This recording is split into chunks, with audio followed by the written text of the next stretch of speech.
L'ancien président algérien Abdelaziz Bouteflika a démissionné après des semaines de manifestations le 2 avril. La crise avait débuté en février lorsqu'il avait annoncé qu'après 20 ans au pouvoir, il comptait briguer un 5e mandat. Aujourd'hui, le président de la République, M. Abdelaziz Bouteflika, a officiellement annoncé au Conseil constitutionnel sa décision de démissionner de son poste de président de la République.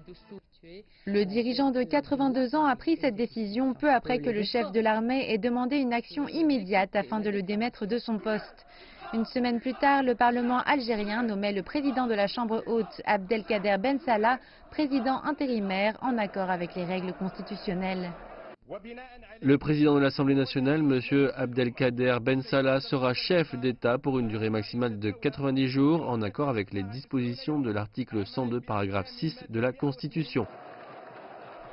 Les manifestants ont toutefois rejeté cette solution et ont demandé des réformes démocratiques. Ils ont finalement réclamé la chute de tous les anciens hommes d'État, y compris ceux ayant des liens avec l'ancien président Bouteflika.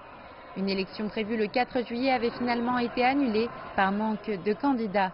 Les manifestations massives demandant la démission du président intérimaire et du Premier ministre avaient également pris de l'ampleur.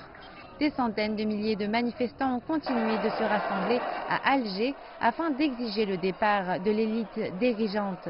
Le président intérimaire Abdelkader Ben Salah avait par conséquent demandé l'organisation de nouvelles élections en septembre.